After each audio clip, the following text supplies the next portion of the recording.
Samuel chapter. Saul, head and shoulders above the crowd.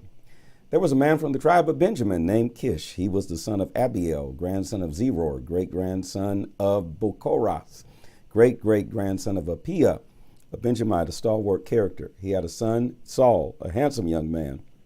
There was none finer. He literally stood head and shoulders above the crowd. Some of Kish's donkeys got lost. Kish said to his son, Saul, take one of the servants with you and go look for the donkeys. Saul took one of the servants and went to find the donkeys. They went into the hill country of Ephraim around Salisha, but didn't find them. Then they went over to Shalom, no luck. Then to Jabin, and still nothing. When they got to Zuph, Saul said to the young man with him, enough of this, let's go back. Soon my father's going to forget about the donkeys and start worrying about us. He replied, not so fast. There's a holy man in this town. He carries a lot of weight around here. What he says is always right on the mark. Maybe he can tell us where to go. Saul said, if we go, what do we have to give him? There's no more bread in our sacks. We've nothing to bring as a gift to the holy man. Do we have anything else? The servant spoke up. Look, I just happen to have this silver coin. I'll give it to the holy man and he'll tell us how to proceed. In former times in Israel, a person who wanted to seek God's word on a matter would say, let's visit the seer, because the one we now call the prophet used to be called the seer. Good, said Saul, let's go. And they set off to the town where the holy man lived. As they were climbing up to the hill into the town, they met some girls who were coming out to draw water. They said to them, is this where the seer lives? They answered, it sure is. Just ahead. Hurry up. He's come today because the people have prepared a sacrifice at the shrine. As soon as you enter the town, you can catch him before he goes up to the shrine to eat. The people won't eat until he arrives, for he has to bless the sacrifice. Only then can everyone eat. So get going. You're sure to find him. They continued their climb and entered the city. And then there he was, Samuel, coming straight toward them on his way to the shrine. The very day before, God had confided in Samuel. This time tomorrow, I'm sending a man from the land of Benjamin to meet you. You're to anoint him as prince over my people Israel. He will free my people from Philistine oppression. Yes, I know all about their hard circumstances. I've heard their cries for help. The moment Samuel laid eyes on Saul, God said, here's the one, the man I told you about. This is the one who will keep my people in check. Saul came up to Samuel in the street and said, pardon me, but can you tell me where the seer lives? I'm the seer, said Samuel. Accompany me to the shrine and eat with me. In the morning, I'll tell you all about what's on your mind and send you on your way. And by the way, your donkeys, the lost ones you've been hunting for the last 3 days, have been found. So don't worry about them. At this moment, Israel's future is in your hands. Saul answered, but I'm only a Benjamite from the smallest of Israel's tribes, from the most insignificant clan in the tribe. Why are you talking to me like this? Samuel took Saul and his servant and led them into the dining hall at the shrine and seated them at the head of the table. There were about 30 guests. Then Samuel directed the chef, bring the choice cut I pointed out to you, the one I told you to reserve. The chef brought it and placed it before Saul with a flourish, saying, this meal was kept aside just for you. Eat. It was especially prepared for this time and occasion with these guests. Saul ate with Samuel, a memorable day. Afterward, they went down from the shrine into the city. A bed was prepared for Saul on the breeze-cool roof of Samuel's house. They woke at the break of day. Samuel called to Saul on the roof. Get up and I'll send you off. Saul got up and the two of them went out into the street. As they approached the outskirts of town, Samuel said to Saul, tell your servant to go on ahead of us. You stay with me for a bit. I have a word of God to give you. 1 Samuel chapter 10. You'll be a new person. Then Samuel took a flask of oil, poured it on Saul's head and kissed him. He said, do you see what this means? God has anointed you prince over his people. This sign will confirm God's anointing of you as prince over his inheritance. After you leave me today, as you get closer to your home country of Benjamin, you'll meet two men near Rachel's tomb. They'll say, the donkeys you went to look for are found. Your father has forgotten about the donkeys and is worried about you, wringing his hands, quite beside himself. Leaving there, you'll arrive at the Oak of Tabor. There you'll meet 3 men going up to worship God at Bethel. One will be carrying 3 young goats, another carrying 3 sacks of bread, and a third a jug of wine. Jesus. They'll say, hello, how are you? And offer you 2 loaves of bread, which you will accept. Next, you'll come to Gibeah of God, where there's a Philistine garrison. As you approach the town, you run into a bunch of prophets coming down from the shrine, playing harps and tambourines, flutes, and drums. And they'll be prophesying. Before you know it, the Spirit of God will come on you, and you'll be prophesying right along with them. And you'll be transformed. You'll be a new person. When these confirming signs are accomplished, you'll know that you're ready. Whatever job you've given to do, do it. God is with you. Now go down to Gilgal, and I will follow. I'll come down and join you in worship by sacrificing burnt offerings and peace offerings. Wait 7 days, then I'll come and tell you what to do next. Saul turned and left Samuel. At that very moment, God transformed him. made him a new person, and all the confirming signs took place the same day. Saul among the prophets. When Saul and his party got to Gibeah, there were the prophets right in front of them. Before he knew it, the Spirit of God came on Saul, and he was prophesying right along with them. When those who had previously known Saul saw him prophesying with the prophets, they were totally surprised. What's going on here? What's come over the son of Kish? How on earth did Saul get to be a prophet? One man spoke up and said, "Who started this? Where do these people ever come from?" That's how the saying got started. Saul among the prophets? Who would have guessed? When Saul was done prophesying, he returned home. His uncle asked him and his servants, "Where have you been all this time?" "Out looking for the donkeys. We looked and couldn't find them. And then we found Samuel." "So," said Samuel's uncle, "what did Samuel tell you?" Saul said, "He told us not to worry. The donkeys have been found." But Saul didn't breathe a word to his uncle of what Samuel said about the king's business. "We want a king." Samuel called the people to assemble before God at Mizpah. He addressed the children of Israel.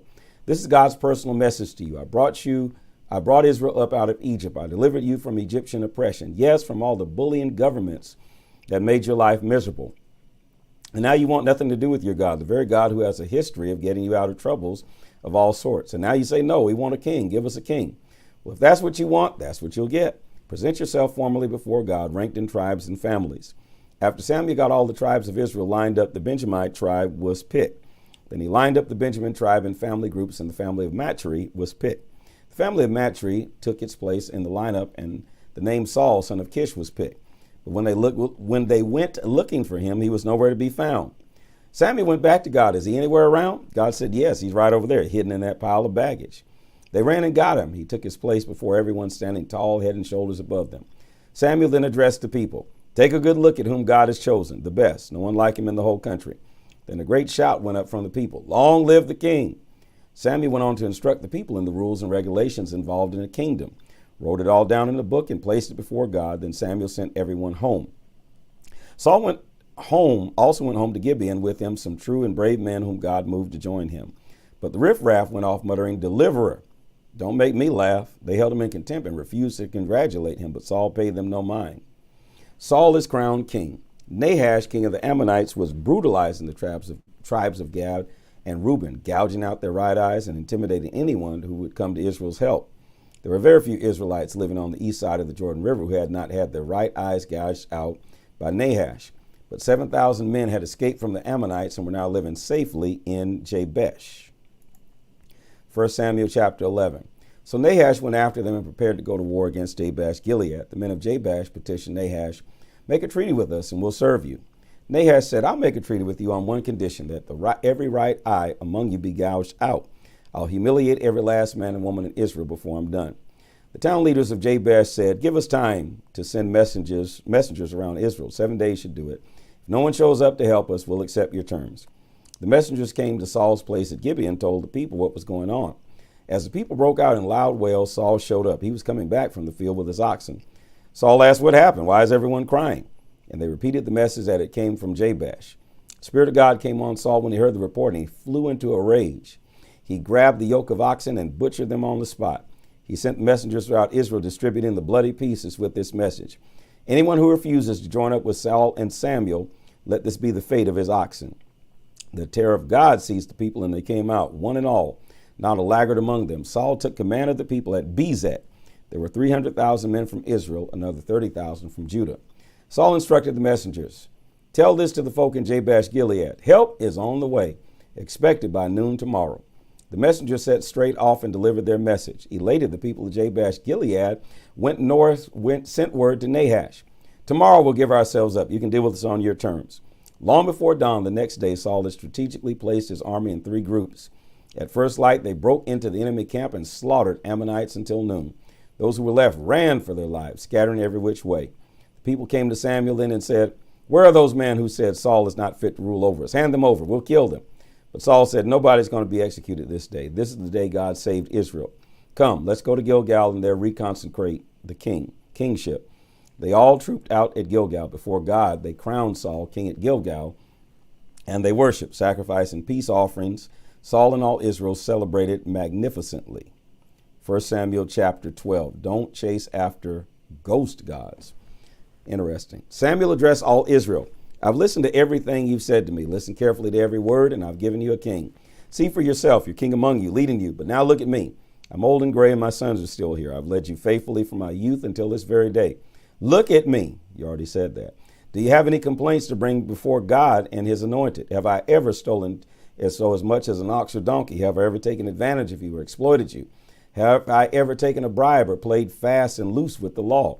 Bring your complaint and I'll make it right. Oh, no, they said, never. You've never done any of that. Never abused us, never lined your own pockets. That settles it, said Samuel. God is witness and his anointed is witness that you find nothing against me, no faults, no complaints. And the people said, he is witness. Samuel continued, this is the God who made Moses and Aaron your leaders and brought your ancestors out of Egypt. Take your stand before him now as I review your case before God in the light of all the righteous ways in which God has worked with you and your ancestors. When Jacob's sons entered Egypt, the Egyptians made life hard for them and they cried for help to God. God sent Moses and Aaron who led your ancestors out of Egypt and settled them here in this place. They soon forgot their God, so he sold them off to Sisera, commander of Hazar's army, later to a hard life under the Philistines, and later still to the king of Moab. They had no fight for their lives.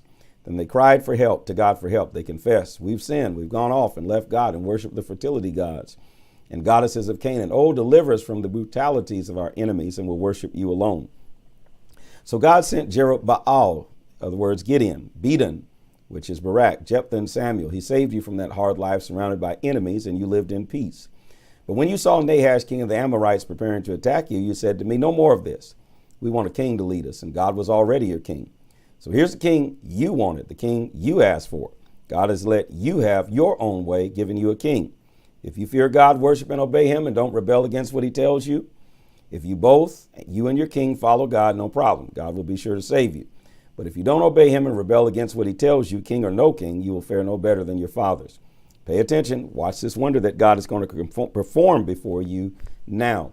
It's summer, as you well know, and the rainy season is over. But I'm going to pray to God. He'll send a thunder and rain and a sign to convince you of the great wrong you have done to God by asking for a king. Samuel prayed to God, and God sent thunder and rain that same day. The people were greatly afraid and in awe of God and of Samuel. Then all the people begged Samuel, pray to God for us, for your servants. Pray that we don't die. On top of all our other sins piled on us, asking for a king. Samuel said to them, don't be fearful. It's true that you've done something very wrong. All the same, don't turn your back on God. Worship and serve him with heart and soul. Don't chase after ghost gods. There's nothing to them. They can't help you. They're nothing but ghost gods. God, simply because of who he is not going to walk off and leave his people. God took delight in making you into his very own people, and neither will I walk off and leave you. That would be a sin against God. I'm staying right here at my post, praying for you and teaching you the good and the right way to live. But I beg of you, fear God and worship him honestly and heartily. You've seen how greatly he has worked among you. Be warned, if you live badly, both you and your king will be thrown out.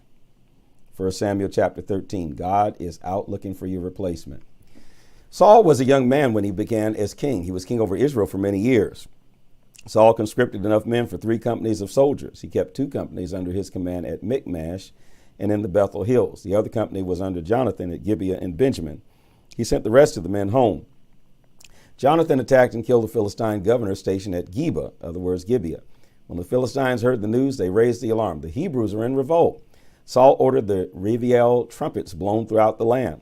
The word went out all over Israel. Saul has killed the Philistine governor, drawn first blood. The Philistines are stirred up and mad as hornets. Summoned the army, came to Saul at Gilgal. The Philistines rallied their forces to fight Israel. 3 companies of chariots, 6 companies of cavalry, and so many infantry they looked like sand on the seashore. They went up into the hills and set up camp at Michmash, east of Beth Aven. When the Israelites saw that they were way outnumbered and in deep trouble, they ran for cover, hiding in caves and pits, ravines and brambles and cisterns, wherever. They retreated across the Jordan River, refugees fleeing to the country of Gad and Gilead. But Saul had held his ground in Gilgal, his soldiers still with him, but scared to death. He waited 7 days, the time set by Samuel. Samuel failed to show up at Gilgal, and the soldiers were slipping away right and left. So Saul took charge. Bring me the burnt offering and the peace offerings. He went ahead and sacrificed the burnt offering. No sooner had he done it than Samuel showed up. Saul greeted him. Late.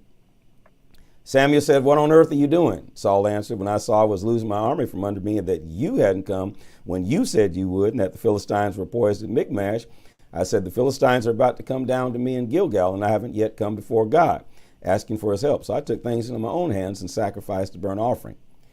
That was a fool thing to do.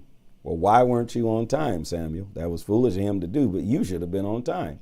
when you said that you were supposed to show up. Now, Samuel said to Saul, if you had kept the appointment that your God commanded, by now God would have set a firm and lasting foundation under your kingly rule over Israel. As it is, see, Samuel, you didn't want a king in the first place, and that's why you were, okay. All right, as it is, your kingly rule is already falling to pieces. God is out looking for your replacement right now. This time he'll do the choosing. When he finds him, he'll appoint him leader over his people. And all because you didn't keep your appointment with God. But Samuel, you were wrong to be late and didn't show up at the time that you said that you were supposed to show up, and you didn't want a king in the first place. At that, Samuel got up and left Gilgal. What army there was left followed Saul into battle. They went into the hills from Gilgal toward Gibeah and Benjamin. Saul looked over and assessed the soldiers still with him, a mere 600. Jonathan and his armor bearer. Saul, his son Jonathan, and the soldiers who had remained made camp at Geba, in other words, Gibeah of Benjamin. The Philistines were camped at Michmash. 3 squads of raiding parties were regularly sent out from the Philistine camp. 1 squadron was assigned to the Orpah road going toward Shual country. Another was assigned to Beth Horon road. The third took the border road that rimmed the valley of Hyenas. There wasn't a blacksmith to be found anywhere in Israel. The Philistines made sure of that, lest those Hebrews start making swords and spears. That meant that the Israelites had to go down among the Philistines to keep their farm tools, plowshares, mattocks, axes, and sickles sharp and in good repair. They charged a silver coin for the plowshares and mattocks and half that for the rest. So when the battle of Michmash was joined, there wasn't a sword or spear to be found anywhere in Israel except for Saul and his son Jonathan. They were both well armed. A patrol of Philistines took up a position at Michmash Pass. 1 Samuel 14. Later that day, Jonathan, Saul's son, said to his armor bearer, come on, let's go over to the Philistine garrison patrol on the other side of the pass. But he didn't tell his father. Meanwhile, Saul was taking it easy under the pomegranate tree at the threshing floor on the edge of town at Gibeah. Why are you taking it easy under a pomegranate tree and these people are about to kill all of your people? Okay, everybody's messing up now. There were about 600 men with him. Ahijah, wearing the priestly ephod, was there also. Ahijah was the son of Ahitub, brother of Ichabod, son of Phinehas, who was the son of Eli, the priest of God at Shiloh. No one there knew that Jonathan had gone off. The pass that Jonathan was planning to cross over to the Philistine garrison was flanked on either side by sharp rock outcroppings. Cliffs named Bozez and Sina. The cliff to the north faced Michmash, the cliff to the south faced Gibeah. Jonathan said to his armor bearer, come on now, let's go across to these uncircumcised pagans. Maybe God will work for us. There's no rule that says God can only deliver by using a big army. No one can stop God from saving when he sets his mind to it. His armor bearer said, go ahead, do what you think is best. I'm with you all the way. Jonathan said, here's what we'll do. We'll cross over the pass and let the men see we're there. If they say, halt, don't move until we check you out, we'll stay put and not go up. But if they say, come on up, we'll go right up and we'll know God has given them to us. This will be our sign. So they did it, the two of them. They stepped into the open where they could be seen by the Philistine garrison. The Philistines shouted, look at that. The Hebrews are crawling out of their holes. Then they yelled down to Jonathan and his armor bearer, come on up here. We've got a thing or two to show you. Jonathan shouted to his armor bearer, up, follow me. God has turned them over to Israel. Jonathan scrambled up on all fours, his armor bearer right on his heels. When the Philistines came running up to them, he knocked them flat, his armor bearer right behind him, finishing them off, bashing their heads with the stones. In this first bloody encounter, Jonathan and his armor bearer killed about 20 men. They set off a terrific upheaval in both camp and field, and soldiers in the garrison and raiding squad badly shaken up. The ground itself shuddering, panic like you've never seen before. Straight to the battle. Saul's sentries posted back at Gibeah in Benjamin saw that confusion and turmoil raging in the camp. Saul commanded, line up and take the roll. See who's here and who's missing. When they called the roll, Jonathan and his armor bearer turned up missing.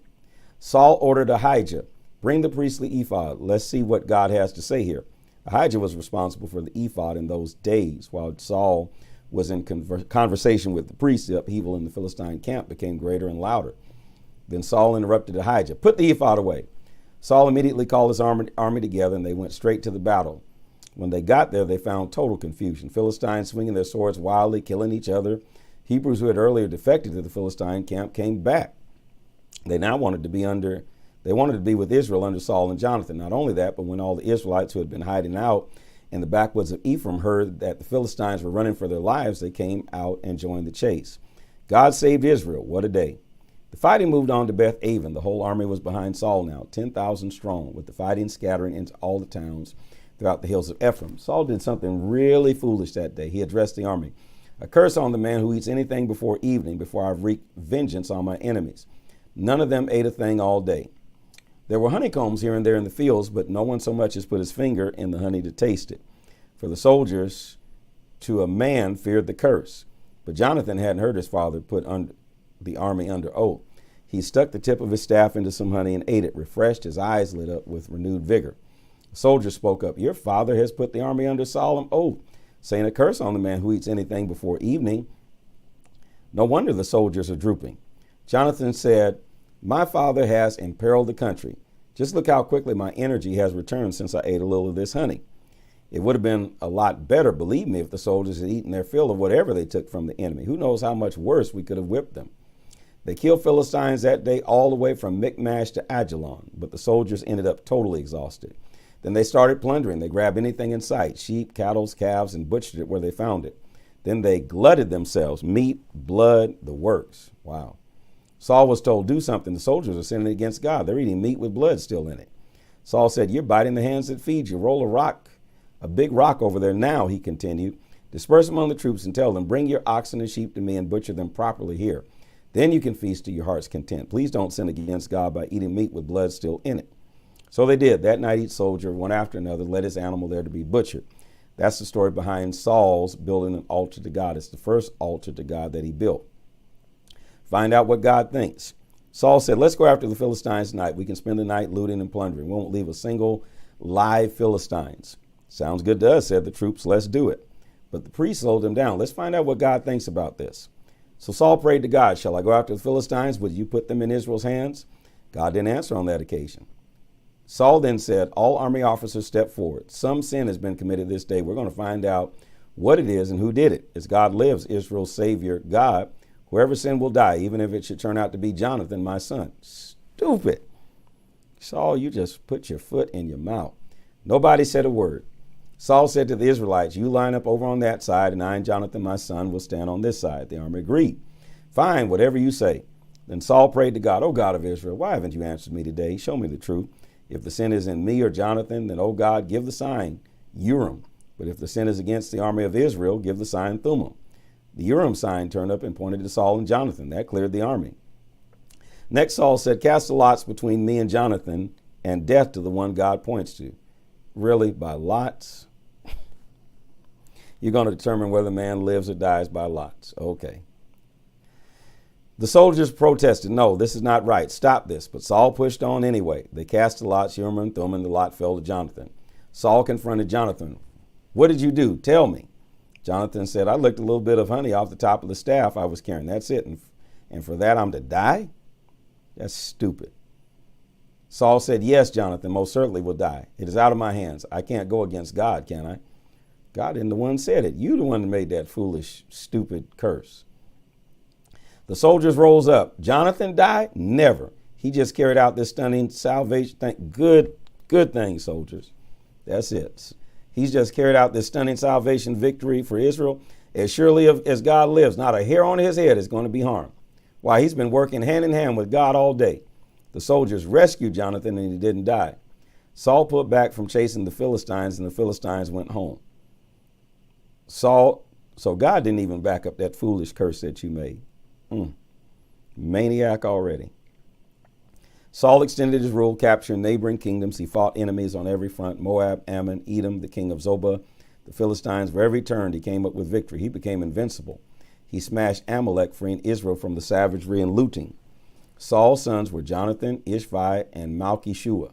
His daughters were Merab, the firstborn, and Michal, the younger. Saul's wife was Ahinoam, daughter of Ahimaaz. Abner, son of Ner, was commander of Saul's army. Ner was Saul's uncle. Kish, Saul's father, and Ner, Abner's father, were the sons of Abiel. All through Saul's life, there was war, bitter and relentless with the Philistines. Saul conscripted every strong and brave man he laid eyes on. This is the word of the Lord.